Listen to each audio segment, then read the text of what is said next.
Diplomatic immunity is the product of the practice of exchanging permanent embassies, which was developed among the independent Italian city states during the Renaissance. The whole idea of immunity is based on the principle of reciprocity. You protect my diplomats in your country, and I'll protect yours. The principle of diplomatic immunity must continue to thrive because each state has the incentive of sending its own diplomats to represent its interests. Diplomatic immunity was not created for it to be a free pass so that diplomats can commit crimes and do not abide by the laws of the host country.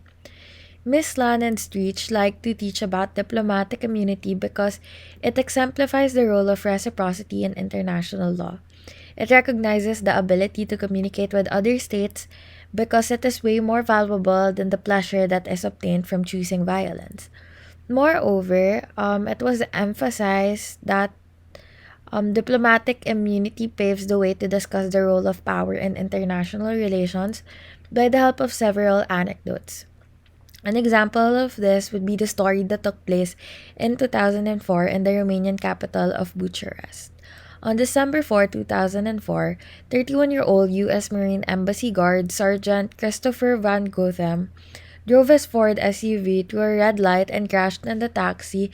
The Theo Peter, a popular Romanian musician, died at 4:30 a.m. Van Gogham's sobriety was being questioned at the time, but Van Gogham took advantage of him being a guard at the embassy and used his diplomatic immunity to avoid arrest and leave the scene.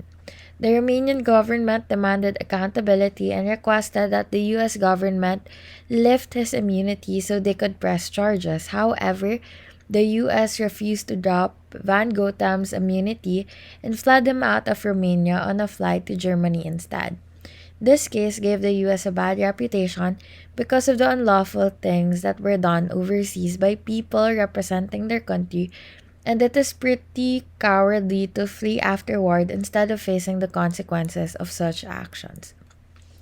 Mind you that this is only a year after the US invaded Iraq and the global perception of US arrogance was at its peak.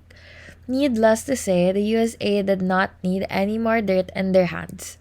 The reason as to why this case caught Miss Lan and Streech's eyes is because of its disparity to a similar incident that happened in Washington, D.C. 7 years before. In this case, the U.S. found itself on the other side of the spectrum of a fatal drunk driving incident. A diplomat at the Embassy of Georgia crashed into multiple cars while waiting at a stoplight near DuPont Circle after drinking heavily that night that killed a 16-year-old girl. The Georgian embassy reminded the U.S. of the diplomatic immunity of Makaradze and even tried to flee the U.S. However, due to the heavy pressure of the U.S., Georgian President Edward Shevardnadze waived Makaradze's diplomatic immunity so they can keep their good relations with USA. The judge at Makaradze's trial called President Shevardnadze's decision courageous, and it really was. On the other hand, the Bush administration was not as courageous. 7 years later, Makaradze was imprisoned for 7 to 21 years, served 3 years in the US, then he was repatriated by Georgia in 2000, where he served for 2 additional years before he was released.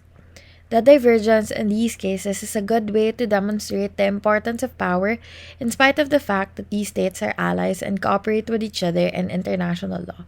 It really drives home the significance of power as the capacity to make another do something that they do not necessarily want to do. The concept of asylum is a byproduct of the sanctity of embassies and diplomatic immunity. In Chapter 3 of Weird IR, it states that an embassy or consulate actually becomes the sovereign territory of the state that owns the embassy or consulate. It enjoys extraterritorial status, and the security forces of a host country is prohibited to enter to hunt down suspects or remove people without permission from the diplomatic staff. This then has led to the practice of embassies becoming a haven for asylum. The embassy and consular staff cannot be detained for allowing refugee to the asylum seekers because of their immunity. One controversial case, which happened on May 8, 2002, regarding the norm of asylum, is that of the family of North Korean asylum seekers that went through the open gate of the Japanese consulate in Shenyang, China, which was less than 300 kilometers from the North Korean border.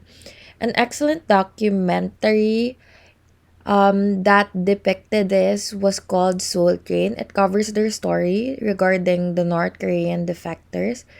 The initial plan was to casually stroll down the street in front of the consulate around the time that the gate will open.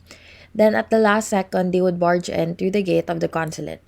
Things didn't turn out as planned because the Chinese police grabbed them as the four adults ran through the gate. At that point, the Chinese police were already violating the Japanese consulate's sovereignty.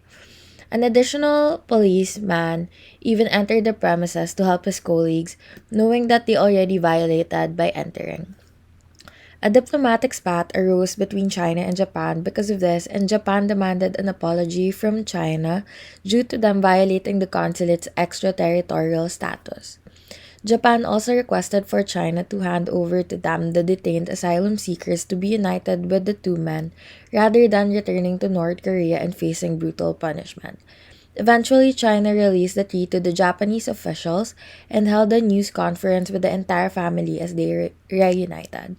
The family moved to South Korea afterwards. The Chinese also tried to barge into embassies for asylum.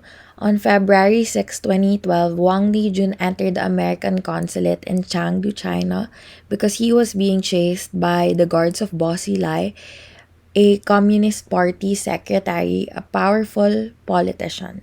Wang disclosed all the corrupt deeds of Bo when he entered the consulate and also revealed that Bo's wife murdered Neil Haywood, the couple's British partner. However, diplomatic immunity is not a guarantee that you would be able to get away with the crimes you have committed. This is because while you may be able to seek asylum within an embassy on foreign soil, this does not secure you getting out. Why no theory of global society can explain occurrence of the case? The principle of diplomatic immunity is a well-established principle of international law. It is a universal fact that diplomacy is a fundamental fact of international life, without which international life will be in danger. As we trace the formulation of Vienna Convention on Diplomatic Relations, it is important to note that it was designed specifically to cater every individual's benefit. An individual's view on the current political and global system comes from a cumulative process that is formed all throughout their lives. It is an interconnected web influenced by one's affiliation, education, location, and exposure to media. The special status of foreign representatives has long been recognized even before it was adopted during the Vienna Convention. In relation to the Snowden case, which now coined the term Snowden effect, even before the disclosure, the public opinion from different nations are already concerned about the idea of government surveillance in the name of national security. These conflicts arise from the disparity between valuing civil liberty or the value of national security. Beyond the governing laws and rules imposed by nations, cumulative human emotion and reaction can create a huge impact on the issue. No theory of global society can explain the occurrence of these cases, since the privileges and immunities imposed on diplomats are formulated through practicality and reciprocal benefits. Nations also rely on extraterritoriality, which serves as the oldest form of doctrine. The privilege and immunity regime is largely based on practical requirement. It suggests that the property and person of the diplomat are to be treated as if they exist on the territory of the sending state. It is then supported by the idea of representative character. The diplomatic agent, as a representative of a sovereign state, owes no allegiance to the state to which he is accredited, and as such, he could not be subjected to the laws and jurisdiction of the receiving state. Immunities are then granted for functional necessity. Immunities are to be granted to the diplomats because they could not exercise their functions perfectly unless they enjoyed such privileges. It is argued that granting immunities based on reciprocity between nations will not help in the advancement of international laws.